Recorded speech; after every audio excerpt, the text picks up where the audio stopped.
The autumn wind carved through the vast plains near Willow Springs like a living blade, carrying the scent of dying grass and distant snow.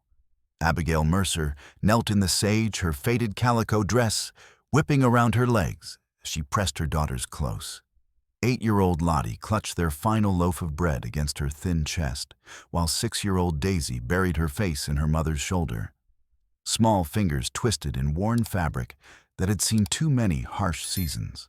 The thunder rolling across the unforgiving terrain wasn't weather. It was hoofbeats, dozens of them growing louder as they approached through the swirling dust. Abigail's heart hammered against her ribs as she watched the riders emerge from the haze like figures stepping out of a fevered dream. Lakota warriors, their horses steaming in the cold air, formed a loose circle around the small family. Dark eyes rolled white as the animals sensed the crackling tension, their riders sitting motionless as carved stone. Rifles rested in decorated scabbards present, but not drawn, a delicate balance between threat and restraint that could tip toward violence with a single wrong word or sudden movement. Their leader dismounted with fluid grace that spoke of decades in the saddle. Chief Wicasa moved like flowing water over stone, each step deliberate and controlled. Deep lines mapped his weathered face, carved by countless hard winters and harder decisions, but his dark eyes held something unexpected, recognition of her desperation that made Abigail's breath catch in her throat. The magnificent war bonnet adorning his head was dusty from travel, each eagle feather a story of battles fought and treaties broken. Perhaps 55, maybe 60 his age, measured not in years, but in losses survived and wisdom earned through suffering. When he crouched to Lottie's eye level, making himself small before the frightened child, something shifted in Abigail's chest, like hope struggling to take root in barren soil. "All we have is this bread," she whispered, her voice cracked from 3 days without enough water. The words escaped like a prayer torn from her soul, raw with the honesty that only comes when everything else has been stripped away by necessity and time. Lottie pushed the loaf forward with trembling hands, her young face pale but determined. The bread represented more than food. It was their final offering, the last bridge between survival and surrender, in a world that had already taken too much from their small family. Wicasa's gaze moved from the bread to the girl's cracked lips, then to the horizon where gun smoke stained the evening sky. 2 ranch boys had positioned themselves on a distant fence rail, their rifles catching the dying sunlight as they aimed with the nervous energy of youth mixed with fear and prejudice. The first shot cracked across the distance, wild and wide, but close enough to kick up dust near their huddled group. Horses shied and snorted, but Wicasa remained perfectly still. Instead of reaching for his weapon, he raised his palm toward his warriors, a gesture older than spoken language, heavy with the accumulated wisdom of countless generations. He called softly to his men. "Washte, it is good. We do not answer hasty bullets with careful ones." The young warrior named Chayton edged his mount forward, thumb settling near his carbine's hammer with unconscious precision. His dark eyes blazed with the righteous anger of someone who had watched his people suffer while their enemies grew fat on stolen resources. "Tunkashila," he said, using the respectful term for grandfather leader, "they shoot at children. This cannot stand." "It can." Wicasa replied, his voice carrying the unshakable authority of ancient oaks weathering storms. "And it will. Today we choose the harder path, the one that leads away from blood and toward truth." The second ranch boy fired again, but they were already wheeling their horses away, courage failing as quickly as it had flared. The dangerous moment passed like a storm cloud, moving beyond the horizon, leaving only the echo of what might have been. Wicasa knelt fully in the dusty earth, making himself smaller than the child who offered him sustenance with shaking hands. When he spoke, his English was careful but clear, each word chosen with the precision of someone who understood that language could build bridges or burn them. "No gun," he said simply, and the words fell into the space between worlds like seeds planted in fertile ground. The riders held their positions. The white boys vanished into the gathering dusk. And in that suspended moment between violence and grace, a choice had been made, not by warriors or settlers, but by human beings who recognized something essential in each other's eyes. A sudden gust flipped Abigail's bonnet from her head, sending it tumbling across the harsh landscape like a flag of surrender. Instinctively, she threw herself over Daisy as another warning shot split the air where they had been positioned moments before. The bullet found nothing but buffalo grass that exploded in a shower of dirt and seeds, real danger without bloodshed. A distinction that meant everything in this delicate balance. 6 months earlier, Abigail had been a miner's wife with calloused hands and a warm kitchen making do in the shadow of the Crow Wing's silver claim, while her husband Thomas worked the deep shafts for wages that barely fed them but somehow sustained hope. Then the mountain decided to collect its debt in flesh and bone. The explosion that killed Thomas and 3 other miners was labeled an accident by company officials who swore it was bad luck and worse timing. But Abigail remembered the arguments between her husband and the foreman about tunnel safety, the way Thomas would return home with worry lines deeper than the mine shafts themselves. More troubling still was the memory that had begun to surface in her dreams, Thomas returning home one evening with an unusually large sum of money, his explanation vague and his eyes unable to meet hers when she asked about special consulting work, and something about water rights that he dismissed as boring company business. When the earth coughed up rock and fire, along with the bodies of good men, it left widows and children to scratch at survival's edges like sparrows in winter. The money Thomas had brought home that night, money Abigail had assumed was over time. Pay had bought flour and medicine for the girls when times were hardest. Now kneeling in the dust with her daughters and facing this Lakota chief, fragments of overheard conversations began to coalesce into something she wasn't ready to understand. Now, with cold weather creeping down from the high peaks like an inevitable tide of hardship, she found herself stranded at civilization's edge with 2 daughters and a damaged right knee that made every step a negotiation with pain. The wagon accident that had twisted her joint was another entry in the long ledger of losses that seemed to follow her family like shadows at noon. She bartered laundry and stale bread for kerosene, now standing at back doors of establishments that had once welcomed Thomas's silver-stained wages. The work was backbreaking, and the pay meager, but it kept them breathing barely grudgingly, one day bleeding into the next, like water through cupped palms. Lottie and Daisy had grown too thin, their clothes hanging loose as scarecrow garments. But they remained alive, and that counted for more than comfort in this unforgiving country. The girls had learned to transform hunger into games to find adventures in empty cupboards, measuring time, not in hours, but in the spaces between meals that arrived too rarely and departed too soon. "Mama," Lottie whispered as they prepared to follow the Lakota toward town. "Are we going to be all right?" "Yes, sweetheart," Abigail replied, though the words tasted like copper in her mouth. "We're going to find help for this man's grandson, and maybe we'll find some help for ourselves too."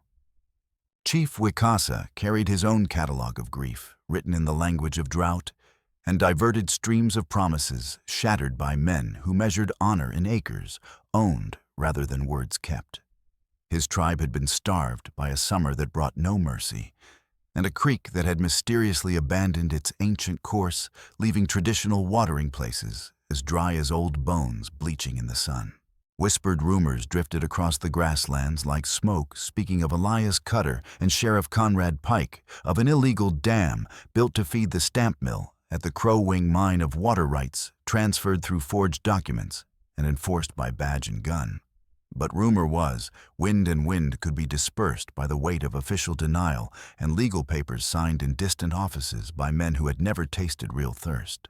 What wasn't rumor was the disappearance of Chief Wicasa's grandson, a curious boy of 10 summers who had ridden too close to the white settlement 2 weeks past and vanished like morning mist.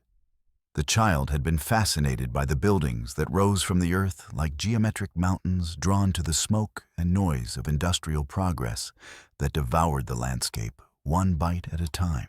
Now Yaji was gone, his absence sitting in Wicasa's chest like a stone that grew heavier with each sunset. The boy's mother, Wicasa's beloved daughter, had died in the brutal winter 3 years past, making the chief both grandfather and guardian to a child who carried their people's future in his young bones. When Abigail and Wicasa faced each other across the chasm of culture and conflict, they spoke in the universal tongue of parents who would walk through fire for their children. Their conversation was conducted in abbreviated truths, words stripped of ornament and pretense, by necessity's sharp blade. "I work nights sometimes," Abigail said, exhaustion weighing down each syllable. "At the mine camp bakery. Tend the ovens for a few coins, enough to buy flour that keeps us fed." She paused, glancing at her daughters, who stood close enough to listen, but far enough to maintain the illusion of play among the sage. Children learned early to measure the weight of adult conversations, to recognize when words carried the power to reshape everything they thought they knew about the world. "I hear a boy sometimes," she continued, her voice dropping to barely more than breath. "In the storage shed behind the main building. He speaks words I don't recognize, but—" She hesitated, then stepped into territory that might mean trouble for them all. "He sounds frightened, lost." Closing her eyes, Abigail reached back into memory for the sounds that had haunted her during those long nights feeding coal to bakery fires, while wind carried voices across the compound. She had heard enough Lakota words from traders and travelers to recognize the rhythm, if not the meaning. "Tunka Sheila," she said carefully, the syllables clumsy on her tongue, but recognizable enough to make Wicasa's jaw tighten like a bowstring drawn taut. "My grandson calls for me," he said, his voice heavy with controlled emotion. In the dark, he calls for his grandfather, who cannot answer. The decision crystallized in Wicasa's mind like ice forming on still water, slow, inevitable, unbreakable once set. He would not raid the white settlement. He would not provide the excuse his enemies seemed to crave for a war that would end with his people driven from the last good land they could claim as home. Instead, he would attempt something more dangerous than violence. He would seek justice through the white man's law. "We go to the town," he announced, his words carrying the steady resolve of ancient stones that had learned to endure by refusing to break. "We ask their law speakers to help us find the boy. No raiding, no burning. We walk their path and see if it leads to truth or merely deeper into their lies." As they traveled toward Willow Springs, the sun tracked across the endless sky like a witness to their unlikely alliance. The high plains stretched away in all directions, broken by draws and coulees that could conceal friend or enemy with equal ease. This was country that rewarded the careful and buried the reckless land that had been teaching those lessons long before red men or white men had arrived to claim ownership of something that belonged only to itself. At the river crossing, where current ran swift with mountain snowmelt, Wicasa's warriors rigged a rope across the channel to guide Abigail's old mule and the small cart that carried their meager possessions. The water pulled at everything it touched with patient hunger, a force that had learned to claim whatever the high country offered, whether snowmelt or tears or the blood of men who forgot how to bend before breaking. A cottonwood branch, heavy with autumn leaves and torn loose by some upstream storm, came spinning downstream like a club wielded by invisible hands. It slammed into Lottie's shoulder as she clung to the cart's side, knocking her loose and sending her tumbling toward the water that would have carried her away like a discarded doll. Chayton moved without conscious thought, his horse lunging forward as his hand shot out to grab the girl by her dress strap. For an eternal heartbeat, child and warrior hung suspended above the hungry current, while his mount found purchase on the slick stones below. Then he was hauling her up and back to safety, her weight negligible but infinitely precious. Pila Maya. Lottie whispered, surprising everyone by using the Lakota word for thank you that she had learned from listening to the traders who sometimes visited her mother's bakery. Chayton's stern expression softened slightly. "Washte," he replied. "You are a brave little one. Your mother should be proud." No lengthy speeches were exchanged, but something fundamental had shifted in that moment of reaching across the divide. Trust was currency that had to be earned through small transactions, and they had just made their first deposit in the bank of possibilities. As night settled over their small camp beside the water, the high plains came alive with sounds older than human memory. Coyotes began their evening chorus from distant ridges, voices weaving together in harmonies that spoke of wildness and freedom and the eternal hunger that drove all living things. The pack was tracking them, drawn by the scent of horses and humans, but held at bay by firelight that painted their faces in shades of gold and shadow. Wicasa stood and pulled a burning branch from their modest fire, holding it aloft like a torch as he walked toward the edge of the light. Green eyes reflected back at him from the darkness, wild, beautiful, and eternally hungry for whatever weakness they might discover. "Fire drives them away," he said, his voice carrying back to where Abigail sat mending torn fabric by flickering light. "Bullets are for men, not animals. The four-legged ones understand fire. They remember when all the world was wild before we taught ourselves to kill from a distance." The coyotes melted back into darkness, and Wicasa returned to the warmth. Tomorrow, they would reach Willow Springs and discover whether white justice could bend far enough to encompass fairness for a Lakota grandfather and his missing grandson. In the morning, they would learn just how far it would stretch before snapping entirely. Willow Springs crouched on the grasslands like a collection of wooden boxes that someone had scattered and forgotten to arrange properly. The settlement was young enough that its buildings still showed the pale yellow of unseasoned lumber, small enough that every face in every window turned toward the unusual procession making its way down the single main street. Abigail walked with her pronounced limp daughters flanking her like protective guards, while Wicasa rode beside them with the dignity of someone who refused to be diminished by hostile stares. Behind them, his warriors maintained careful distance, but visible presence, a reminder that some conversations required witnesses to be taken seriously. The marshal's office was barely larger than a chicken coop, its wooden porch sagging under accumulated winters and minimal maintenance. Sheriff Conrad Pike emerged from the interior shadows like a disturbed, hibernating bear, his considerable bulk filling the doorway as calculating eyes took in the scene with predatory assessment. Pike was perhaps 40 years old, built thick from youth spent in physical labor, before discovering that wearing a badge paid better and required less honest sweat. His buffalo coat was worn, but clean boots polished enough to catch morning light. Gun belt settled around his waist, with the comfortable weight of authority backed by lead and powder. "Well, well," he drawled voice, carrying the slow menace of someone who had learned that words could wound as surely as bullets. "What curious collection do we have here this fine morning?"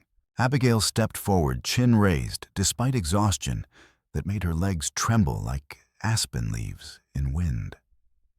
Beside her, Wicasa dismounted with fluid grace-moccasined feet, making no sound on weathered planks.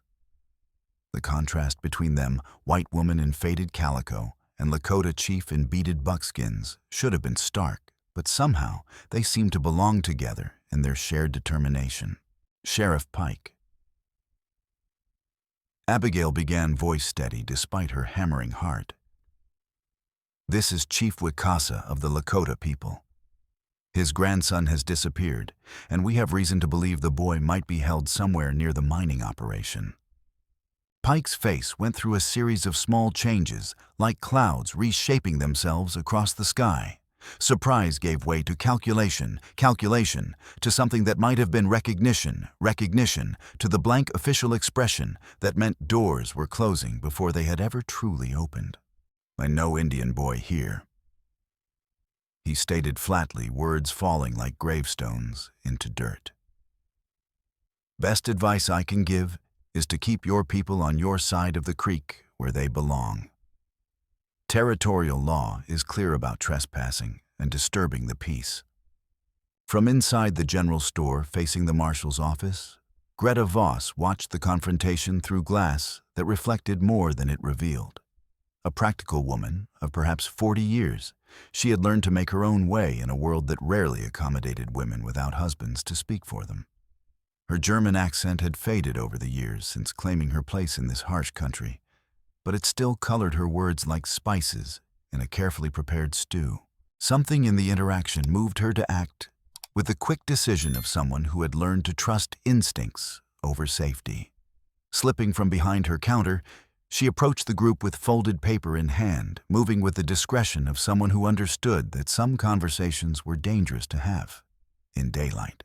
"Abigail," she said quietly, pressing the note into the other woman's palm with practiced stealth. "Watch the storage shed after midnight, when the guards change shift." Pike's eyes were sharp as broken glass, missing nothing despite his pretense of bored authority. He saw the handoff and moved with surprising speed for a man of his bulk, thick fingers closing around Lottie's wrist as the child still clutched their precious bread. "Now what's this?" he asked, though his tone suggested performance for watching townspeople rather than genuine curiosity. Evidence of begging can't have vagrancy cluttering up a respectable community. Before anyone could protest, he twisted the loaf from Lottie's grasp and tore it apart with casual cruelty.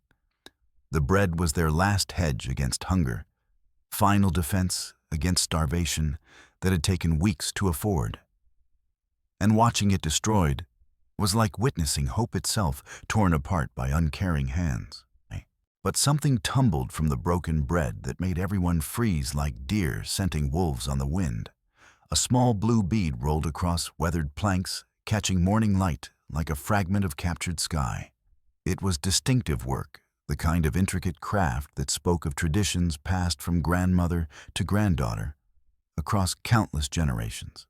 Abigail had discovered it near the storage shed during one of her late-night visits to tend bakery fires, a small thing that had seemed significant in the way that details sometimes do when they appear where they don't belong. Driven by growing suspicion and sympathy, she barely understood she had hidden it in their bread as a way to preserve evidence until she could decide what it meant. Pike's expression went through another series of rapid changes, faster this time, like pages being turned in a book nobody was supposed to read. For just a moment, something flickered in his eyes that might have been recognition or guilt or simply the calculation of someone realizing his carefully constructed story had developed a dangerous crack. Then the official mask slammed back into place, and he bent to retrieve the bead with fingers that trembled almost imperceptibly before closing into a fist. He straightened and tossed the small blue sphere into the street's dust, where it disappeared among hoof prints and wheel ruts, like a star falling into empty darkness. "Pretty bauble," he said, voice carefully neutral. "Could have come from anywhere. Traders drop such things all the time." But Wicasa had seen what he needed to see.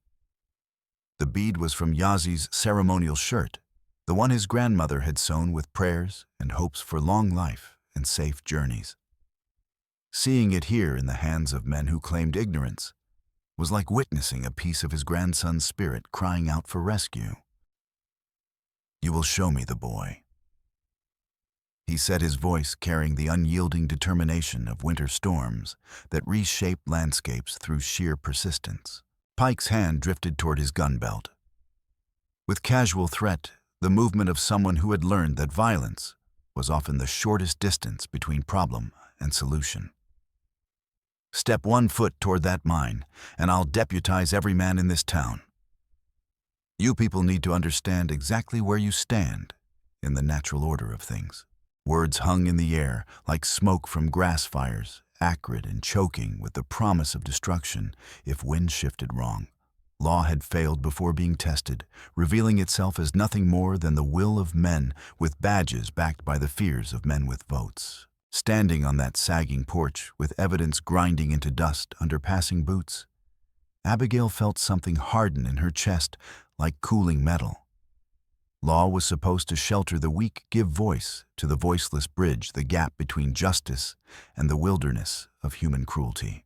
Instead, it was just another tool wielded by those who already possessed too many tools and too little wisdom about their proper use. A drunk miner stumbled from the saloon across the street, movements loose and dangerous as a broken-wheeled wagon careening downhill. Bleary eyes focused on Wicasa, with slow malevolence seeking someone different enough to blame for personal failures. The bottle left his hand in a wobbling arc that ended with shattering glass against the porch post, brown fragments showering down like sharp rain. Daisy cried out and pressed against her mother's legs, while Lottie stood her ground with fierce determination. A child who had learned too young that the world contained people who would hurt you simply because they could. Wicasa didn't move, didn't speak, didn't even blink. He simply looked at the drunk miner with the steady gaze of someone who had witnessed worse things than flying bottles and drunken hatred, who had learned that sometimes the greatest weapon was refusing to be moved by someone else's weakness.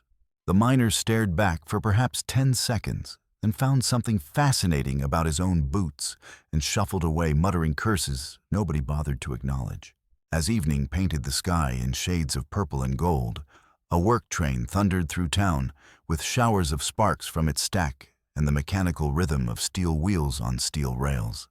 Cinders fell like orange snow on dry wooden buildings, and Abigail found herself kicking sand over a small fire that had started among railroad ties before it could spread to consume everything people had worked so hard to build. It was a small action, requiring no heroics or grand gestures. But in a place where everything seemed balanced on the edge of destruction, where men hoarded water, while children thirsted, and officials ignored justice while wearing law's badge, even minor acts of preservation felt like victories against entropy that seemed to be winning everywhere else. Tomorrow they would visit the mine. Tomorrow they would test whether courage could accomplish what law had failed to attempt.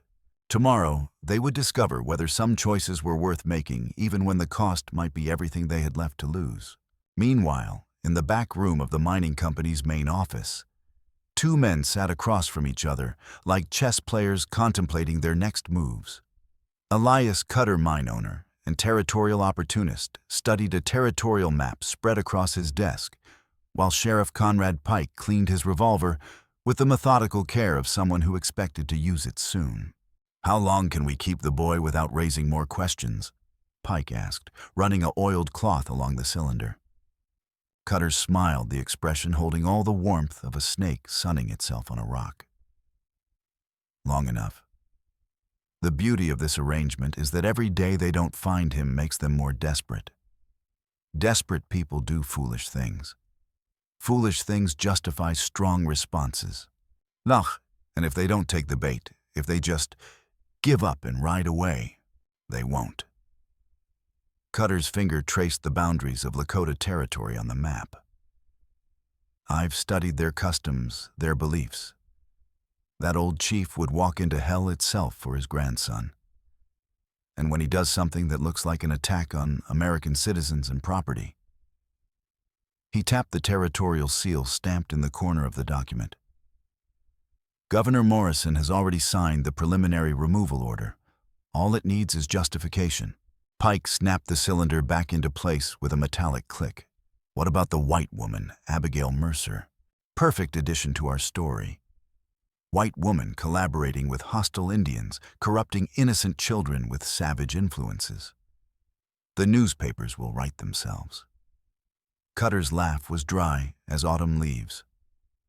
"Amazing how convenient it is when your enemies provide exactly the evidence you need to destroy them." Neither man noticed the small face pressed against the window or how quickly it disappeared when their conversation turned to darker matters. The Crow Wing mine clung to the mountainside like a festering wound that had learned to bleed silver instead of blood. Under moonlight, it resembled something clawed from the earth by giant hands, all angles and shadows, and industrial ugliness that cared more about extraction than preservation. Armed watchmen patrolled elevated walkways with Spencer carbines cradled in their arms, lanterns throwing pools of yellow light that moved like sluggish fireflies through the maze of buildings and machinery. The storage shed sat above the main yard, like a blind eye, windows dark, but somehow watchful, as if the structure itself had learned to keep dangerous secrets. Abigail's knee throbbed with deep ache that came from too much walking on terrain never meant for walking. But she gritted her teeth and followed Wicasa and Chayton as they picked their way through sage and scattered boulders surrounding the mining complex. Her daughters were safely hidden with Ayanna Wicasa's sister in a dry wash, 2 miles distant, far enough to avoid danger, but close enough to reach if everything collapsed into disaster, which, given their recent luck, seemed more probable than not. Chayton was perhaps 25, lean build and quick reflexes of a warrior who had learned his trade in small, vicious conflicts that never made it into official histories. His ribs ached from an old wound that had never healed properly, but his eyes were sharp as flint and hands steady as granite. 3 guards walking circles. He whispered English, accented with the musical cadence of his native tongue. 15 minutes from one side to the other. Maybe 5 minutes when the shed stands unwatched. Their plan was simple in the way desperate plans always were: create noise and chaos in one location while conducting real business elsewhere. Abigail would use a crowbar to topple stacked ore crates near the stamp mill, creating enough clatter to draw attention away from the shed, where Wicasa and Chayton would search for Yaji. It looked reasonable when sketched in dirt with a stick, but felt increasingly fragile when measured against reality of armed men and consequences that came from being caught where you weren't supposed to be. Abigail approached the stamp mill with careful steps of someone who had learned that a twisted knee was an unreliable partner in enterprises requiring speed or grace. The ore crates were stacked like children's blocks, heavy with rock that had been torn from the mountain's heart and waited to be processed into wealth that built cities and broke backs in roughly equal measure. The crowbar felt strange in her hands, heavier than appearance suggested, and awkward in the way of tools designed for purposes other than her current attempt. But necessity had taught her that almost anything could become a tool if you were desperate enough and careful enough about application. She wedged the bar between 2 crates and put her weight behind it, feeling wood resist then yield with a crack that sounded like thunder in mountain stillness. Crates tumbled with crashes that sent echoes bouncing off canyon walls or spilling across ground in rivers of stone that gleamed dully under starlight. Response was immediate. Shouts erupted from guard positions, boots pounded on wooden planks, lantern light began converging on the mill like moths drawn to flame. But guards were moving too fast, thinking too little, and in their haste to respond to obvious threat, they left the storage shed as unguarded as a church on Tuesday. Wicasa and Chayton scaled the tailings pile behind the shed with fluid movements of men who had learned to become part of landscape.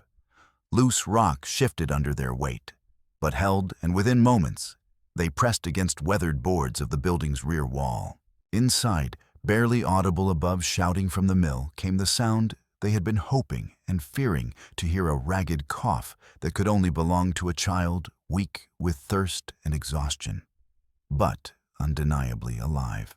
Chayton produced lockpicks from his shirt tools that spoke of education acquired outside any institution that kept records. His fingers worked with patient skill of someone who understood that haste was the enemy of success, that difference between rescue and disaster often came down to willingness to do things correctly rather than quickly. But as he worked, a guard rounded the shed corner with rifle raised and finger on trigger. The man had been smarter or more suspicious than his companions, perhaps noticing that noise from the mill was too convenient, too perfectly timed to be entirely coincidental. The guard's shot was wild, more surprise than aim. But the bullet punched air close enough to Wicasa's head that he could feel wind of its passage. Splinters showered from the wall where lead struck, and both men froze like deer in open meadow, knowing the next shot might not be fired by shaking hands. Inside the shed, they could hear movement sounds of someone small, being moved quietly away from the door they had been trying to open. Footsteps on wooden floors, creak of hinges, solid click of a padlock being secured. They were seconds too slow, heartbeats too late, close enough to touch rescue, but not close enough to grasp it. Chayton slashed at the guard in a move more desperation than strategy, his knife finding the man's sleeve and ripping through cloth and skin in a line that drew blood, but not disability. The guard stumbled backward, more startled than hurt, but the moment of contact was enough for Chayton to break free and follow Wicasa in a scrambling retreat toward the tailings pile. Additional guards appeared like demons, materializing from shadows, rifles barking in darkness, like hounds that had caught a scent. Bullets chipped rock and sang off metal, filling air with whining ricochets and acrid smell of gunpowder. A slug hit ground inches from Wicasa's hand as he dove for cover close enough that he could feel impact through earth itself. The mine alarm began its bronze scream, cutting through night like mechanical panic given voice. More lights appeared in windows, more boots pounded on walkways, and the entire complex began to wake like a beast disturbed in sleep. They reached the cottonwoods at the mountain's base, but barely and not without cost. Chayton's ribs ached where he had taken a bruising fall, and Wicasa's hand bled from where sharp rock had opened skin during their desperate scramble for safety. Behind them, the mine settled into watchful alertness that meant their window of opportunity had closed with finality of coffin lids. Guards would be doubled, patrols increased, and any future attempt would face reception that left more questions than answers written in blood on mountainsides. A guard dog padded out of darkness, drawn by scent of strangers and promise of violence that still hung in air like smoke from dying fires. But instead of showing teeth, Wicasa reached into his pouch and pulled out a strip of jerky, offering it to the animal, with the same calm patience he had shown Lottie when she offered him bread. The dog hesitated, torn between duty and hunger, between training that said strangers were enemies and kindness that spoke to something deeper than conditioning. In the end, hunger won, and the animal took the meat and melted back into shadows without raising alarms. Small victory, but in a night that had brought them close to disaster, small victories felt precious as water in desert. They had learned Yaji was alive, that he was being held in the storage shed, and that men who claimed ignorance about missing Lakota boys were lying with casual ease of people who never expected to be called to account. But they had also learned the mine was too well guarded, too prepared for straightforward rescue attempts. They would need to be smarter, more careful, more willing to risk everything on plans with no guarantee of success. 3 days, that was their timeline, according to Greta Voss, who risked another clandestine meeting to share intelligence that came with bitter taste of truth. 3 days before, Elias Cutter decided that keeping a Lakota boy as leverage was more trouble than profit before Sheriff Pike concluded that dead witnesses made fewer problems than living ones.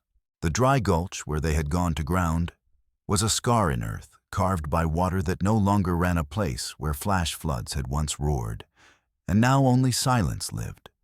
Good cover invisible from main trails, sheltered from wind, with enough brush and shadow to hide small groups who had learned to make themselves part of landscape. Ayanna tended Chayton's bruised ribs with willow bark poultice hands, moving with sure knowledge of someone who had been healing hurts long before there were doctors with certificates on walls. Perhaps 50 years old, she possessed weathered beauty that came from living close to earth and far from mirrors, graying hair, braided with silver and turquoise that caught firelight like captured stars. Ribs are not broken, she announced, English careful but confident. But you move like old man for few days, yes? Chayton nodded, accepting diagnosis with stoic patience of someone who had learned that complaining about pain didn't make it hurt less. But when Abigail insisted on helping with poultice preparation, grinding bark between stones with clumsy but determined hands, something shifted in the careful distance they had all maintained. Trust grew like plants in hard ground, putting down roots one fiber at a time until strong enough to weather inevitable storms.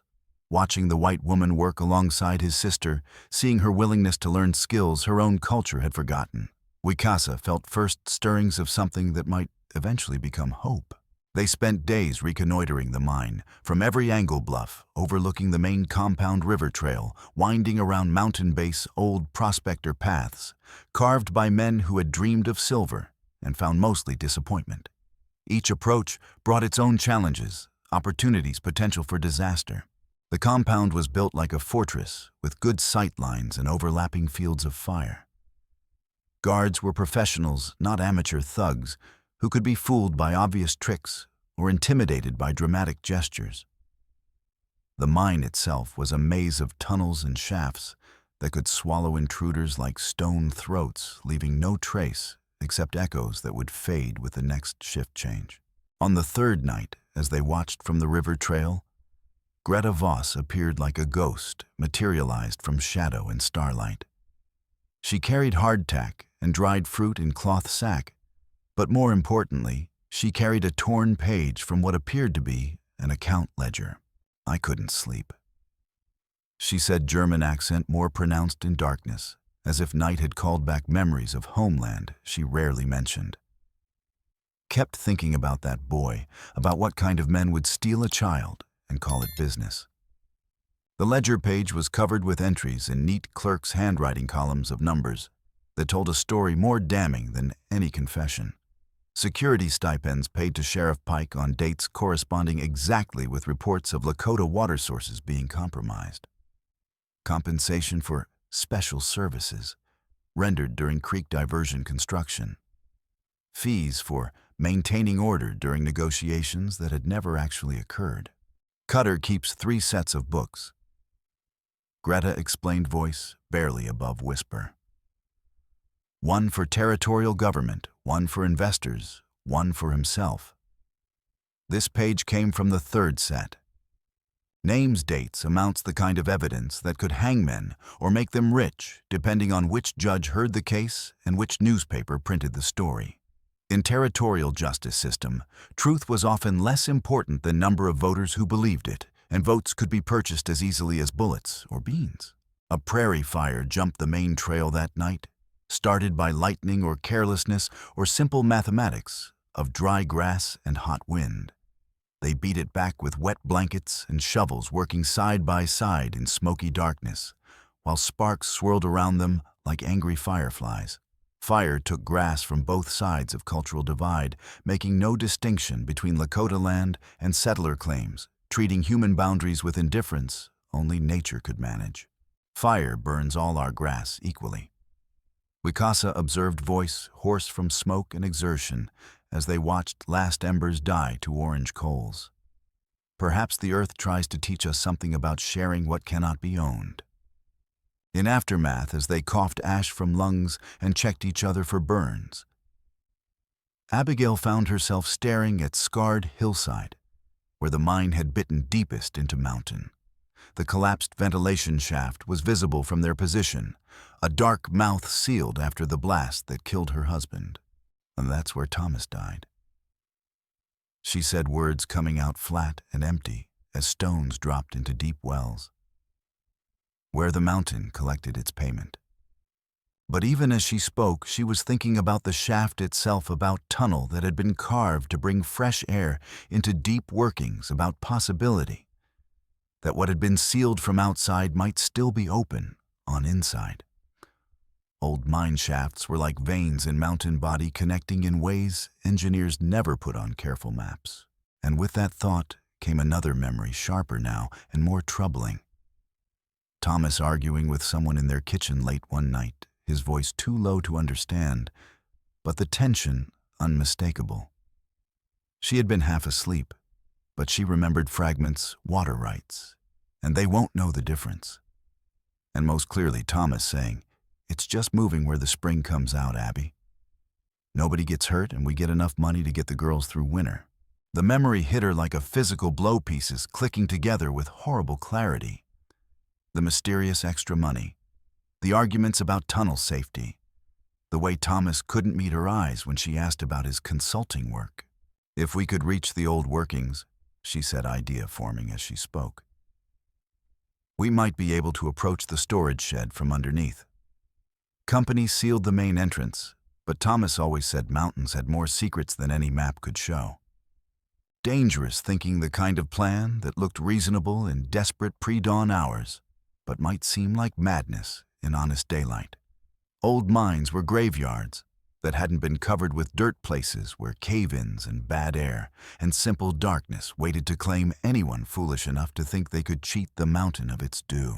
But it was also the only plan they had that didn't involve charging into teeth of armed guards with nothing but good intentions and desperate courage. That night, as they settled into uneasy sleep that came to people living on borrowed time and borrowed luck, a sudden hail squall swept across high country like a fist of ice thrown by angry sky.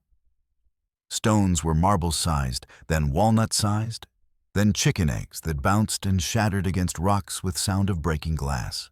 Daisy slipped on ice-slick slope as they scrambled for shelter, small feet finding no purchase on stone that had become treacherous as frozen pond. Abigail went after her, without thinking, belly crawling down incline, while hail hammered her back and shoulders, dragging child back to safety by dress hem and sheer maternal determination. It was the kind of rescue that looked heroic from distance, but felt like barely controlled panic from inside strength that came not from training or natural ability, but from simple refusal to let go of something more important than personal safety. When the squall passed, leaving world white and gleaming under sky that had returned to normal indifference, they huddled together and took inventory of injuries. Bruises, cuts, the kind of damage that would heal if they lived long enough to let it. But they were alive. Yaji was still waiting, and somewhere in arithmetic of desperation and determination, that was enough to justify whatever came next. Next morning brought Greta back to their hiding place, but this time with news that tasted like ashes and looked like storm clouds gathering on clear horizon. Cutter and Pike want to fight. She said, words carrying weight of prophecy and bitter flavor of inevitability. If Lakota strike first, even in self-defense, territorial governor will sign order moving whole tribe off this land. They're waiting for excuse to finish what they started with water rights. Stakes that had been personal became political, individual, became tribal. Rescue became the kind of choice that could echo through generations like thunder in canyons. Save one boy and lose homeland, or preserve homeland and abandon boy to whatever mercy his captors might or might not possess. It was the kind of choice with no good answers, only necessary ones. Truth came in pieces like puzzles scattered by wind and reassembled by patient hands that had learned to work in darkness. Greta's final confession arrived with dawn of their fourth day, carried in words that fell like stones into still water, sending ripples that would reach every shore they touched. "I need to tell you something," she said, voice carrying crystalline fragility that might shatter if handled roughly. "About the ledger, about why I have it, about what it really means." They were gathered in pre-dawn darkness of the gulch breath, steaming in air grown sharp with winter's promise. Fire had burned down to coals that glowed like tiny red eyes, and somewhere in distance, coyotes were singing morning songs to sky beginning to blush with first light. "Elias Cutter has been courting my store." Greta continued, German accent more pronounced as emotion made her reach for childhood language. "Low interest, credit, favorable terms, all things small business owner dreams about. All I had to do was keep quiet about certain transactions, certain arrangements that might not look good if territorial authorities decided to ask questions." She pulled out another ledger page, this one folded so many times that creases looked like scars in paper. When she spread it flat, entries revealed a story that struck Abigail like physical blow, doubling her over as if someone had punched her stomach. Compensation to A. Mercer for special work at Southwell. She read, voice barely above whisper. Payment for powder placement and engineering consultation, spring of 1869. The amount matched exactly what Abigail had found in Thomas's coat pocket after funeral money she had assumed came from final wages, from company guilt payment for widow and 2 fatherless children. She had spent it on flour and kerosene and small luxuries, that helped her daughters believe their father's death might have meaning beyond simple arithmetic of industrial accident. But Thomas hadn't died in accident. He had been paid to help destroy Lakota's traditional water source spring that had fed their people for generations beyond counting. Blast that collapsed Southwell had been deliberate, precise, designed to force tribe toward creek, where Sheriff Pike could control their access to water that meant difference between life and death. The kitchen conversation came flooding back now with perfect, terrible clarity. Thomas sitting at their rough table counting coins by lamplight while she pretended to sleep. "Just redirecting the flow, Abby," he had said to himself, practicing the explanation he would give her in the morning. "Making the water come out where it's more convenient for everyone. Nobody gets hurt, and Lord knows we need the money." Southwell was sacred water. Wicasa said, his voice carrying the deep sorrow of someone who had watched something irreplaceable be destroyed for profit. "My grandfather's grandfather drank from that spring. Spirits of our people blessed that place. Your husband helped them kill it." Abigail felt her world tilt like ship in heavy seas, everything she had believed about her life, rearranging itself into patterns that made sense but offered no comfort. Thomas hadn't died hero's death in service of progress and prosperity. He had died because Mountain claimed payment for desecration, because Earth itself refused to shelter men who would poison wells and starve children for promise of silver. I didn't know," she whispered, tears cutting clean tracks through dust on her cheeks. "He told me it was just surveying work, that they needed his expertise with powder placement for safe mining. I thought he was trying to provide for us." The weight of revelation crushed down on her like fallen timber. Every meal bought with that blood money, every warm coat purchased for her daughters, every small comfort that had helped them survive the brutal winter after Thomas's death, all of it paid for, with Lakota suffering. But even as truth settled into her bones like winter cold, Wicasa was speaking again, his words carrying the profound wisdom of someone who had learned to separate people from shadows they cast. "Your dead man is not you," he said, eyes holding hers with steady weight of absolute honesty. "What you do now, that is you. What you choose when you know truth, that is who you are." The revelation reframed everything. This wasn't just about rescuing Yaji anymore. It was about Abigail finding way to atone for damage she hadn't known she was connected to, about paying debt that had been written in her husband's hand, but had come due in her lifetime. Ledger proved Boy's capture was leverage bait, designed to provoke the kind of raid that would give Pike and Cutter excuse they needed to finish what they had started with, poisoned well. "They want us to attack," Chayton said, young voice, carrying bitter wisdom of someone who had learned to recognize traps before walking into them. "Want us angry, want us to do something that looks like aggression to people who don't know whole story." But knowledge was weapon too, and ledger pages were evidence that could cut both ways. If they could get information to right people, if they could make story public before Pike and Cutter could spin it into justification for genocide, there might be path forward that didn't require anyone else to die. Problem was that right people were often same people who had been paid to look other way. And justice in territorial system moved at speed of politics rather than speed of desperate children calling for grandfathers in darkness. In growing light of dawn, as sun painted canyon walls in shades of gold and promise, they found Thomas's initial stamped tamping rod in tool crate near sealed drift. Physical proof to match documentary evidence, piece of metal that connected man Abigail had married to crime she was now trying to undo. She held rod in hands like reliquary, feeling weight of choices made by people who were gone, understanding for first time that dead could cast shadows long enough to darken lives of living. But shadows were not substance, and living could choose to step into light. When Chayton pointed out scraped pattern on storage, shed wall 5 tallies cut with nail, last one fresh, they knew Yazi was not only alive, but aware counting days like prisoner marking time until rescue or resignation, whichever came first. 5 days since he had been taken. 5 marks on wall that might as well have been 5 cuts in his grandfather's heart. But also 5 days of survival. 5 days of child refusing to give up hope, even when hope seemed like cruelest joke adults could play on each other. He's strong.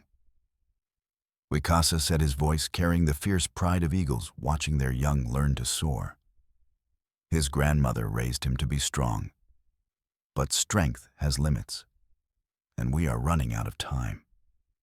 The collapsed ventilation drift was night crawl through mountains' broken bones. Shoring groaned like old joints under weight of stone that wanted to fall, and every breath carried metallic taste of deep earth and memory of explosions that had shattered stone and men with equal indifference. Chayton led way lean frame better suited to narrow passages than Wicasa's broader shoulders or Abigail's injured knee. Lantern in his hand, through wild shadows on walls carved by men who were now dead flame flickering with each gust of air that moved through tunnel like mountain breathing. Behind him, Abigail followed with grim determination of someone who had learned that necessity could make almost anything possible. Her knees screamed with each crawling step, but she bit back pain and concentrated on small circle of light ahead, on promise that somewhere beyond darkness, frightened child waited for rescue. Sawdust scattered on tunnel floor caught fire when Chayton's lantern brushed against low support beam, igniting with whoosh that filled confined space with flame and panic. For eternal moment, they were trapped in corridor of fire with no way forward and no way back, breathing smoke that seared lungs and made eyes stream tears. Chayton smothered flames with his shirt pressing fabric against burning wood, while fire scorched hands and arms. Pain was immediate and intense, but also temporary.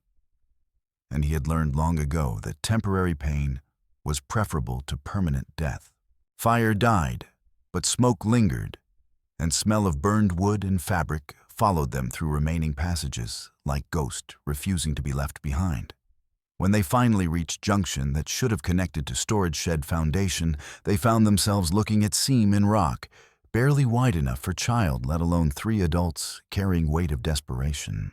Abigail went first, because she was smallest, because her knee made her least likely to be useful in fight, and because something in her heart demanded that she be the one to find Thomas's payment in darkness ahead. Seam grabbed at her clothes and scraped skin from elbows, but she pushed through with single-minded focus of someone who had learned that sometimes only way out was through. She emerged into storage shed basement like birth in reverse, covered in dust and blood and exhaustion that came from asking her body to do things it wasn't designed to do. Above her, she could hear footsteps on wooden floors, voices speaking in tones too low to understand, but urgent enough to suggest time was running out faster than hoped. But before Wicasa and Chayton could follow her through seam trap, closed with mechanical precision of something planned long before they had thought to spring it, Sheriff Pike's voice echoed through basement like sound of judgment pronounced by hanging judge. "This ends right here." He said words carrying weight of badges and bullets and authority that came from knowing law was whatever man with guns said it was. Behind him stood 2 deputies with rifles raised and fingers on triggers. Men who had learned to follow orders without asking questions about whether those orders served justice or simply served men who gave them. They had careful stance of people who knew violence was always option and were prepared to exercise that option if situation required it. But it was sight of Chayton being dragged into lantern light that made Abigail's heart stop in her chest. Young warrior's face was bloody from pistol whipping that had opened cuts above both eyes' hands, bound behind back with rope, tied by someone who understood mathematics of captivity. "You people just don't learn." Pike continued, voice carrying casual cruelty of someone who had grown comfortable causing pain. "First, you come to my town asking questions. Then, you come to mine, looking for things that don't belong to you. Well, now you're going to learn what happens to people who don't understand their place." From shadows behind, Sheriff Elias Cutter watched proceedings with cold calculation of man who had learned to measure everything in terms of profit and loss. perhaps 45, with soft build of someone who made living from other people's labor and hard eyes of someone who had learned to see people as resources to be exploited or obstacles to be removed. Boy was perfect bait. Cutter's said voice carrying satisfaction of someone whose plan had worked exactly as intended. New old Chief would come looking new he'd bring friends.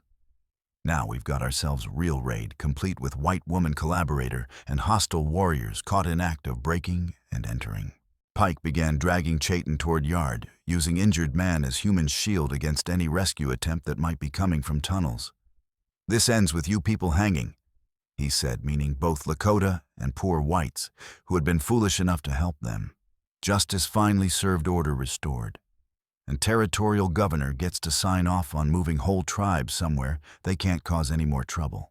In scramble that followed, as Wicasa tried to reach his young warrior, and Abigail searched desperately for another way out of basement. Sound of falling rock echoed through tunnels like mountain clearing throat. Set charge placed by Cutter's men who had been watching sealed drift-slammed rock dust and debris into passages they had crawled through. Ledger pages, their only clean proof of conspiracy that had brought them to this place, disappeared into Pike's coat pocket like evidence being swallowed by a very system they had hoped to use for justice. With Chayton captured evidence stolen and escape routes sealed, they found themselves trapped in basement of their enemy's stronghold with nothing but remaining courage and dwindling hope. Abigail retched up dust and debris, damaged knee finally giving out completely as she collapsed against basement wall. Tears streaked through grime on her face, cutting clean lines through dirt that had been ground in by fear and desperation, and simple physics of crawling through spaces never meant for human passage. Above them, sound of boots on wooden floors grew fainter as Pike dragged his prisoner toward whatever fate awaited people who had been caught trying to do right thing, in place where right thing was indistinguishable from wrong thing. But even in depths of defeat, Wicasa found strength to remove one eagle plume from his bonnet, tying it to broken piece of timber with careful precision of someone performing sacred ritual. For the boy, he said, his voice carrying the immovable resolve of ancient trees that bend in storms but never break. For our dead. For promises we keep even when keeping them costs everything. Plume hung in dusty air, like prayer made visible, like hope that had learned to take physical form. It was small thing in face of overwhelming obstacles. But small things sometimes carried more weight than large ones, and promises sometimes mattered more than people who made them.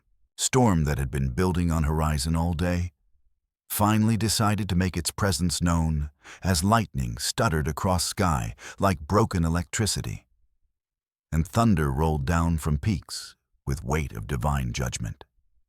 Air tasted of rain and iron and electricity that made horses dance and men check weapons twice.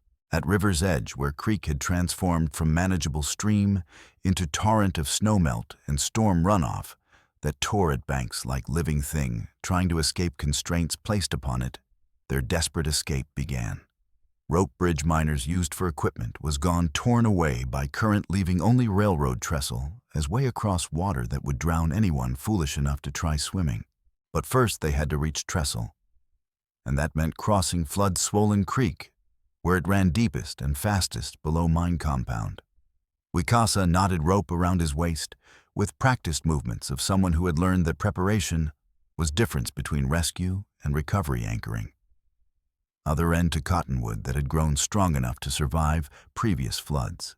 Abigail went first, with children using makeshift sled of planks and barrel hoops that Chayton had constructed during planning sessions.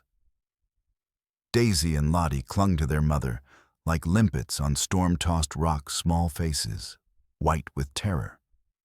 But determined with courage, children found when adults in their lives needed them to be brave. Current grabbed sled like giant hands and twisted it sideways, sending all three tumbling into water, so cold it felt like liquid ice driving knives into their flesh. The shock was immediate, and total, lungs seizing, muscles cramping, the world suddenly reduced to nothing but the roaring chaos of water that wanted to claim them for its own. Abigail went under first, and the creek showed her no mercy.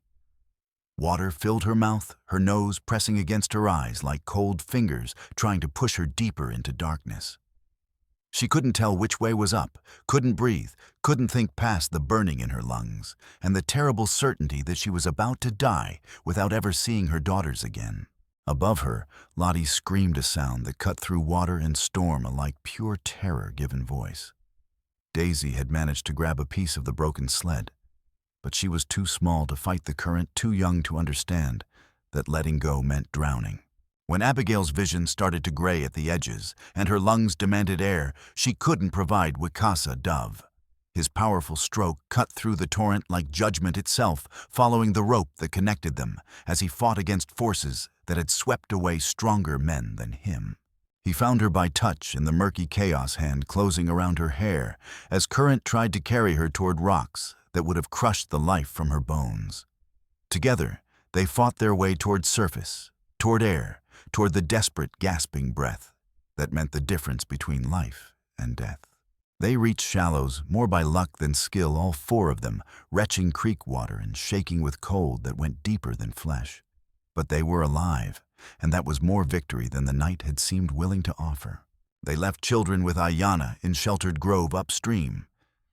But Daisy slipped away in confusion of preparation and fear, following her mother with stubborn determination that ran in families like genetic inheritance of trouble. Inside the storage shed, chaos ruled with fire as its crown. A kicked lantern had set oil rags ablaze with hungry enthusiasm of flames that had been waiting all day for something to feed on. Smoke boiled upward and outward, turning air into thick soup that burned throats raw and made eyes stream tears that evaporated before they could fall. The heat was crushing, like being inside an oven that someone had forgotten to regulate. Abigail could feel her hair singeing her skin, tightening, the very air becoming too hot to breathe safely. Wooden beams groaned overhead as fire ate at their support, promising collapse that would bury them all in burning timber.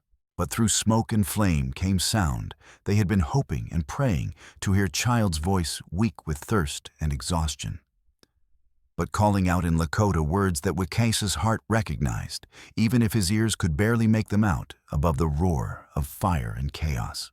Sheriff Pike appeared through haze like demon materialized from hell of his own making, dragging Yazi by one arm while keeping revolver trained on door they had used to enter. Behind him, Chayton hung from ropes tied to support post, face bloody, but eyes still sharp with anger that came from being captured by men who mistook cruelty for strength. "I thought you were clever," Pike said, voice carrying satisfaction of someone whose trap had worked exactly as intended. "Thought you could sneak around like ghosts and steal what doesn't belong to you. Well, now you get to watch what happens to thieves and troublemakers." From shadows behind Pike, Elias Cutter watched scene unfold with cold calculation of man who had learned to see everything in terms of profit and loss. Boy was asset, rescue attempt was liability, and solution was simple arithmetic requiring no consideration of human cost. All for state. They raid I own the valley." Cutter hissed words carrying weight of plans, years in making. "Governor signs removal order, tribe, goes to reservation land not worth farming, and every acre from here to territorial line becomes available for proper development." But Abigail had spent too many nights in this shed, tending fires, and listening to frightened voices to be intimidated by men who confused fear with respect. Even with smoke burning her lungs and heat blistering her skin, she edged behind stacked ore sacks with careful movements of someone who had learned that sometimes best weapon was willingness to use whatever was at hand. Bread knife she carried in apron was meant for cutting loaves, not cutting bonds, but necessity had taught her that tools could serve purposes their makers never imagined. Working by touch rather than sight, fighting through smoke that made every breath an agony, she sawed through ropes holding Yazi, while Boy remained perfectly still, understanding without words that rescue often required cooperation more than heroics. Wicasa crawled low through smoke, using skills learned as young warrior, when stealth was difference between hunting success and hunting disaster. Smoke layer was thickest, near ceiling, thinner near floor, and he moved through cleaner air, like ghost, made of flesh and determination. When he reached Chaitin, he began cutting ropes with knife made for skinning deer, but worked just as well on hemp. Young warrior was conscious, but barely face mask of blood and bruises that spoke of treatment reserved for people whose only crime was being in wrong place at wrong time with wrong color skin. Pike's shot came without warning. Muzzle flashed bright as lightning in smoke-filled air. Bullet grazed Wicasa's shoulder and spun him halfway around before he could steady himself against support beam. Blood darkened buckskin's shirt, but wound was shallow, painful but not disabling kind of injury that would heal if he lived long enough to let it. Not the chief.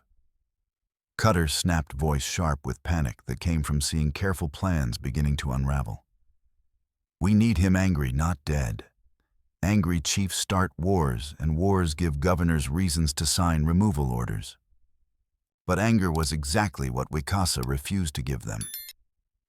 Instead, he positioned himself between Pike's gun and Yazji, using his own body as shield while gathering frightened boy into his arms.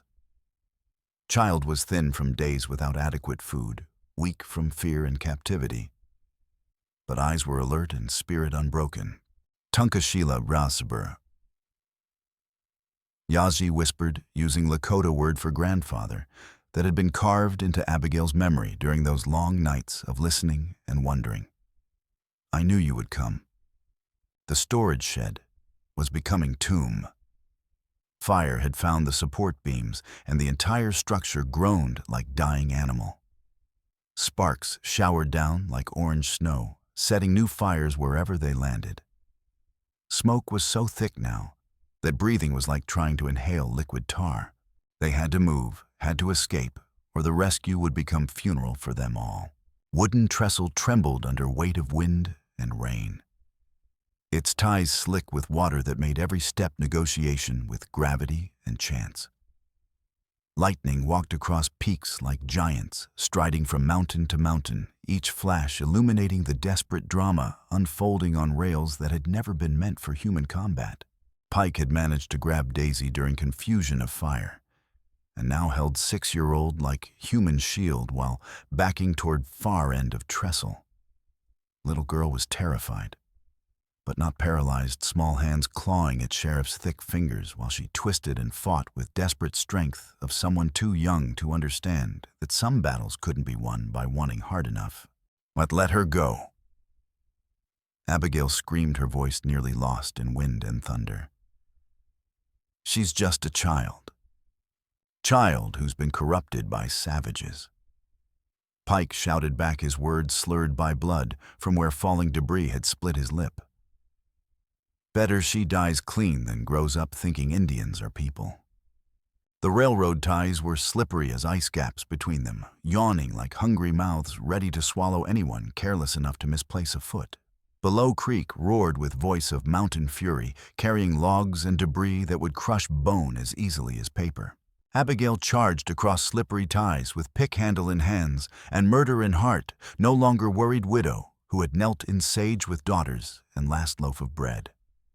Fire and desperation had transformed her into something harder, something forged in flames of necessity, and tempered by knowledge that some things were worth dying for. The distance between them seemed both endless and instantly traversed. Pike raised his gun finger, tightening on trigger, but Abigail was already swinging. Pick handle connected with Sheriff's gun arm with crack that was definitely bone-breaking, and revolver went spinning through air to disappear between railroad ties into torrent below. Pike screamed, part pain, part rage, and lunged at her with his good arm. They grappled on the narrow ties, each trying to maintain balance while fighting for advantage. Daisy broke free during the struggle, crawling on hands and knees toward where Wicasa waited with Yazji in his arms. But Pike was stronger, heavier with reach advantage and desperation of man who knew capture meant hanging. His remaining hand closed around Abigail's throat, thumbs pressing against windpipe as he tried to choke life from her while forcing her toward edge of trestle. I should have minded your own business. He snarled, spittle flying from his lips. Should have stayed home with your brats and let your betters handle important matters. Abigail couldn't breathe, couldn't speak, but she could still fight. Knee came up hard into Pike's groin, doubling him over enough to break his grip. As he stumbled backward, clutching himself, she grabbed his shirt and used his own momentum against him, for heartbeat that lasted forever. Pike windmilled his arms in desperate attempt to regain balance, his face showing first real fear he had displayed since this whole affair began. He could see death waiting in rushing water below, could feel gravity making its claim. Then he was falling body tumbling through empty air before crashing into swollen creek, with splash immediately swallowed by sound of rushing water and thunder. Current took him like it had taken everything else foolish enough to underestimate its power, rolling him downstream toward whatever judgment waited for men who had confused authority with justice. Behind them, Cutter was fleeing across trestle with panicked haste of someone who had finally understood that some games had consequences that couldn't be bought or bargained away. Lightning struck hillside above mine with crack that shook earth and sent shale sliding down in sheets that sparkled like broken glass in electric light. Mountain was collecting its payment in stone, and fire settling accounts written in human greed and sealed with human suffering. Chayton collapsed to one knee, finally giving in to exhaustion and pain he had been holding at bay through sheer willpower. Hands were burned raw from smothering tunnel fire, ribs ached from beating Pike had given him, and spirit was wrung out like cloth used to clean up too much blood and tears. But he was alive, and Yaji was alive, and Wicasa was still breathing despite wounds that painted his buckskin shirt with patterns that hadn't been there when day began. They had crossed trestle step by step, supporting each other when strength failed and courage flagged, proving that sometimes only way forward was together. As they reached Far Bank, they could see townspeople gathering in rain-soaked streets of Willow Springs, drawn by sound of gunfire and glow of flames that painted storm clouds in shades of orange and gold. Among them was Greta Voss, leading group of women who had armed themselves with skillets and stones and righteous anger that came from finally understanding how they had been used by men who saw them as nothing more than convenient fools. Dawn came slowly, as if sun itself was reluctant to witness what night had wrought. Storm had passed, leaving air washed clean and sharp with scent of rain on stone. But smoke from burning storage sheds still drifted across the valley like ghost of bad decisions finally come home to roost. Sheriff Conrad Pike's body washed up against snag in Swollen Creek, just as first light touched mountain peaks, buffalo coat waterlogged and badge tarnished by water that had no respect for authority it represented. Current had carried him perhaps mile downstream before depositing him among driftwood and debris, marking high water line of night's flood. In his coat pocket, wrapped in oilskin that had protected it from water that failed to protect its owner, stolen ledger pages remained legible enough to tell their story of corruption and conspiracy. Careful clerk's handwriting was smudged, but readable columns of numbers adding up to some total of human greed, measured in dollars and dispensed in suffering. By time, townspeople of Willow Springs gathered around Snag, where Pike's body had come to rest. Sun was high enough to throw honest light on dishonest deeds. Ledger pages passed from hand to hand, like evidence in trial finally being held in court of public opinion, where votes mattered more than badges and truth had fighting chance against official lies. Security stipend to C. Pike. Owen Hart read aloud Miner's voice, carrying clearly in morning air. Payment for maintaining order during water rights negotiations, spring of 1869. He looked up from page with expression of man finally seeing shape of something he had suspected but never been able to prove. Same date Lakota Spring got blocked off. Compensation for special services during creek diversion project. Added Anton Milan, another miner, whose hands were stained with work that built wealth for other men. Payment to A. Mercer for powder placement and engineering consultation. His eyes found Abigail in crowd voice softening with something that might have been sympathy. Your husband, ma'am. They paid him to help them steal water from people who had been drinking from that spring since before any of us were born. Murmur that ran through gathered crowd was like wind through wheat sound, carrying weight of revelation and promise of consequences. These were people who had learned to survive by understanding difference between official truth and actual truth, who had seen enough of territorial politics to know corruption was common as cactus and twice as likely to draw blood. Elias Cutter tried to slip away through crowd like smoke dispersing in breeze. But Greta Voss was there to point him out with finger that had learned to identify problems before they became disasters. Her voice cut through morning air with authority of someone who had finally decided silence was more expensive than speech. There's the man who planned it all. She called out German accent, adding weight to words, needing no additional emphasis. Man who thought Lakota boy was worth less than mining claim, who thought Sheriff Pike's badge was for sale to highest bidder. Two miners stepped forward, sent whose names were Owen Hart and Anton Milan, who had worked deep shafts and understood difference between accidents and deliberate acts. They had been present when Cutter gave orders about keeping boy quiet, had seen fear in child's eyes, and done nothing because they had families to feed and jobs to keep. But doing nothing had its own cost, and that bill had finally come due in form of burned buildings and dead sheriffs, and truth that couldn't be buried in company ledgers or territorial archives. He told us to keep the boy quiet. Owen said, voice carrying weight of confession and relief of finally being able to speak truth instead of authorized lies.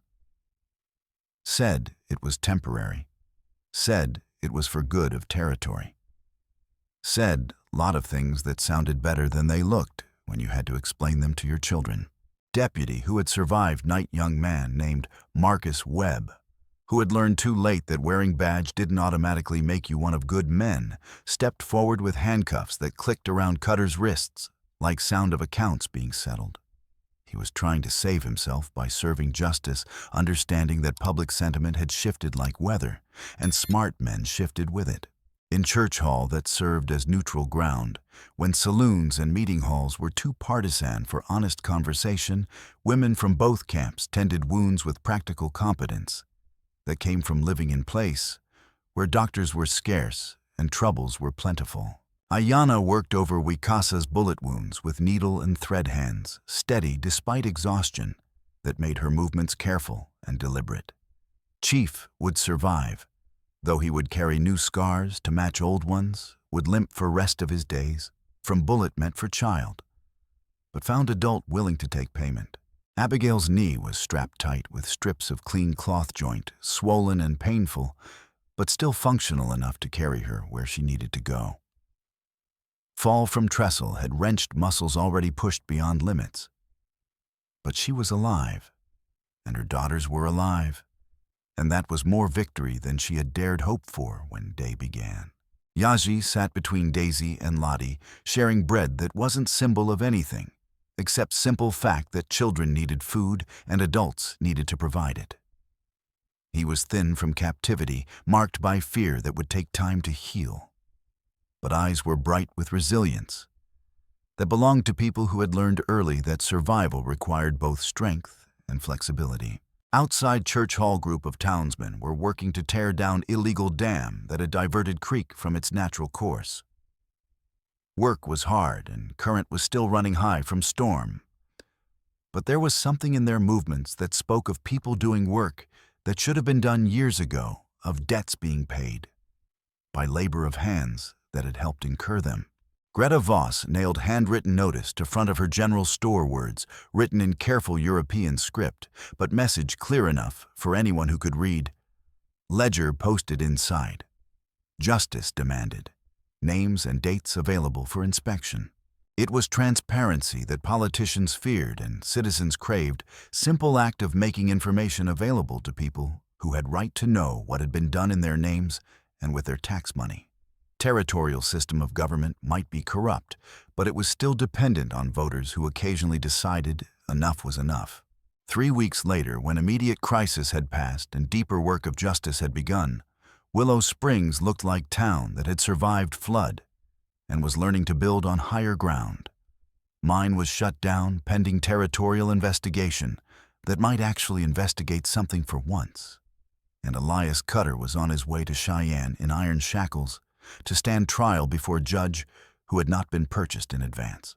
Deputy Marcus Webb had resigned his badge and taken work as freight clerk, understanding that some mistakes were too big to be corrected by simply changing sides at convenient moment. Badge itself sat in desk drawer in territorial capital, waiting for someone to claim it who understood that authority was supposed to serve justice rather than other way around. But most significant changes were ones that couldn't be measured in arrests or resignation shifts in relationships and understandings that happened when people who had been enemies learned to see each other as neighbors with common problems and uncommon solutions. Wicasa convened Council of Elders and did something that would have been unthinkable. Month earlier, he offered joint guardianship arrangement for Yaji that would allow Boy to spend spring seasons with tribe learning traditional ways and fall seasons in Willow Springs, working alongside Abigail in small bakery she was planning to establish. 2 languages.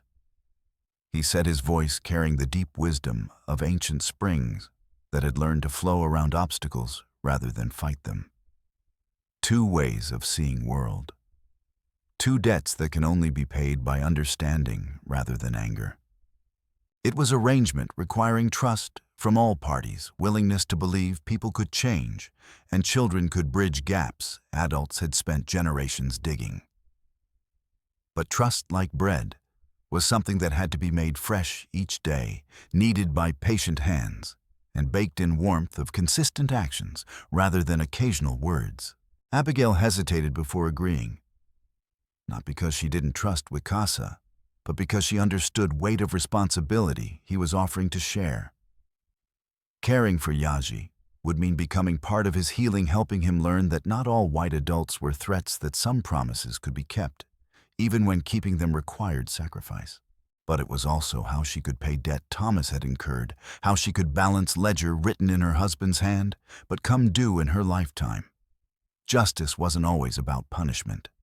Sometimes it was about repair, about fixing what had been broken by people who hadn't understood true cost of their actions. Final surprise came from recovered ledger's back pages entries that had been overlooked in immediate crisis, but proved more valuable than anyone had imagined.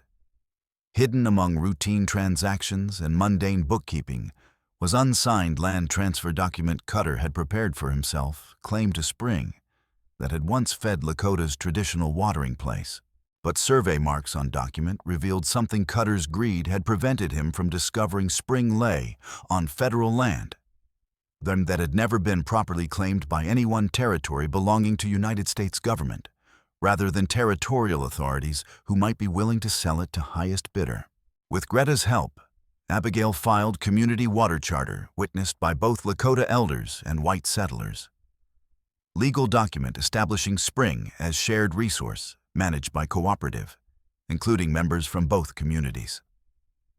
Cutter's intended theft became legal shield protecting spring from future exploitation, his careful documentation serving justice rather than greed.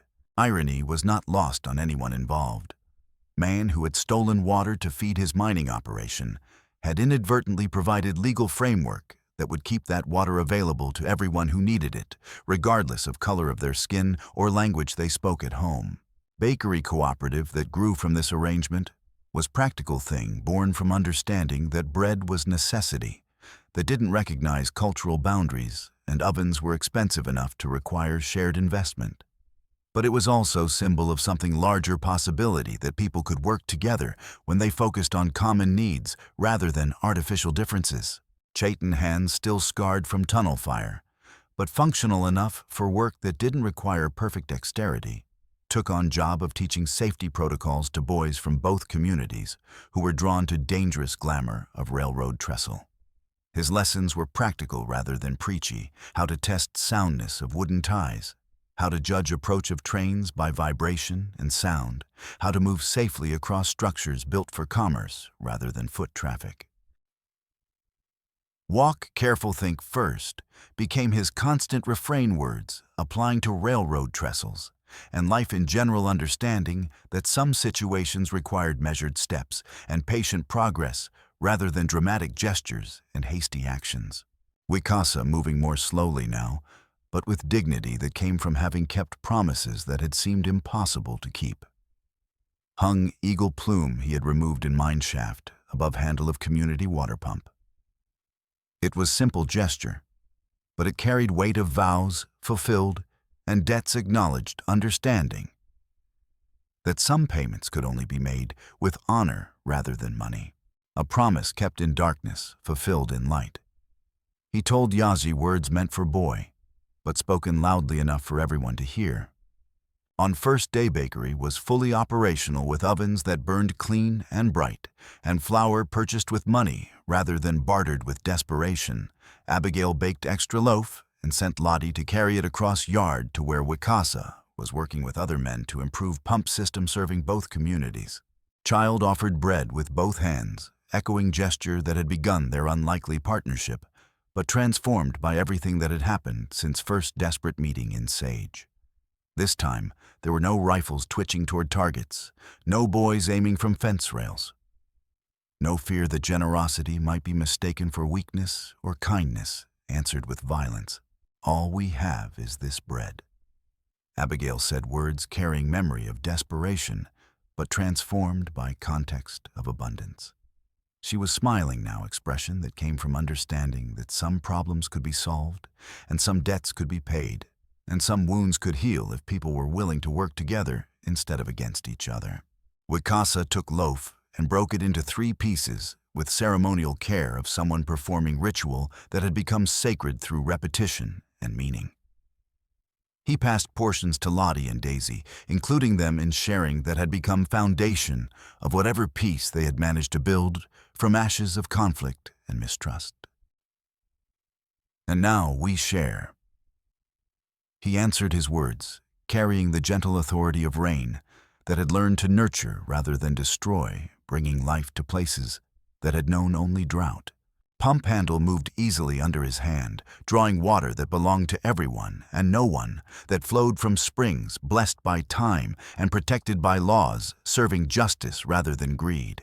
Sound of flowing water mixed with voices of children from both communities, learning each other's games and languages, building friendships that could survive prejudices of parents and politics of grandparents. In distance, train whistle echoed off canyon walls, carrying sound of commerce and progress and change that couldn't be stopped but could be guided by people who understood difference between growth and consumption, between development and destruction. Mountain watched it all with patience of stone and wisdom of time-scarred flanks, slowly healing as mine shafts filled with water and tailings piles became hills where grass could grow again. Silver was still there, waiting in deep places, but it would wait little longer for people who understood some treasures were more valuable when left where they belonged. Ledger of debts and payments had been balanced not with interest and penalties, but with understanding and effort and work that built communities rather than tearing them down. Justice had been served not in courtrooms and jails, but in daily decisions of people who had learned to see each other as neighbors rather than enemies, and in growing dusk of day that had brought its own small portion of peace to corner of world that had seen too little of it. Bread was shared, and water flowed, and children played games requiring no translation because laughter was language everyone understood. Marcus Webb, the former deputy, found honest work loading freight cars at the rail depot. Owen Hart and Anton Milan started a mining safety committee that would prevent future accidents, like the one that killed Thomas Mercer. Greta Voss expanded her store to include traditional Lakota crafts, alongside standard goods, creating the first true trading post the region had seen. Elias Cutter was convicted of conspiracy fraud and kidnapping in territorial court. He would spend the next 15 years breaking rocks in the same mountains he had once exploited. The mine itself was sold to a Denver consortium that agreed to hire from both communities and follow new safety regulations. Ayanna and several other tribal women began teaching traditional healing methods to interested settlers, while some of the white women shared techniques for preserving food through harsh winters. Knowledge flowed both ways, enriching everyone who was willing to learn. The railroad trestle was reinforced and equipped with safety rails after Chayton's recommendations reached the Territorial Transportation Authority. No one would fall to their death from those tracks again. Sheriff Pike's replacement was elected by popular vote rather than appointed by territorial officials. The new man, a veteran named Samuel Cross, understood that law enforcement meant protecting all citizens, not just the ones who could afford protection. As autumn turned to winter, and winter prepared to give way to spring, and the small community that had grown around the shared water source and cooperative bakery became a model for other settlements struggling with similar conflicts. Delegations arrived from as far away as Colorado and Nebraska, seeking to understand how former enemies had become partners. But for those who had lived through the transformation, the explanation was simple. It had nothing to do with politics or philosophy or grand theories about human nature. It came down to something much more basic, the willingness to see each other as people first, with all the struggles and hopes and fears that made them human. The blue bead that had started it, all the one Sheriff Pike had thrown into the dust, was recovered by a child during a street game and returned to Yaji. He wore it now on a new shirt. His grandmother's spirit would have been proud of a shirt that honored both his heritage and his new understanding of the world beyond tribal boundaries. As spring arrived and the bakery filled with the smell of fresh bread made from grain grown in fields watered by the restored spring, Abigail stood in her doorway and watched Yaji teaching Daisy and Lottie the proper way to grind corn. The boy was patient with their clumsy efforts, correcting their mistakes with the same gentle authority his grandfather showed when settling disputes. Behind her, Wicasa was discussing plans for a proper schoolhouse with Greta and several other townspeople. The building would serve children from both communities, with teachers who understood that education meant more than just reading and arithmetic.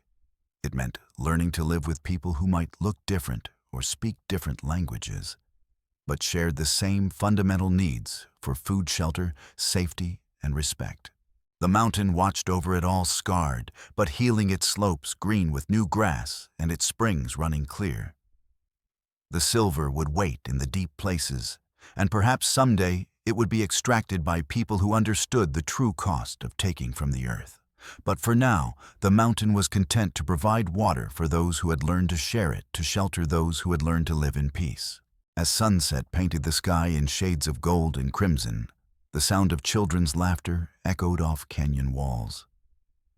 Lakota children and white children playing together their games, requiring no translation, because joy spoke a universal language. In their voices was the future, a tomorrow, built on the foundation of trust that had been laid with such difficulty and maintained with such care. The bread was broken and shared. The water flowed clean and free. And in the heart of what had once been a battlefield, peace had taken root and grown strong.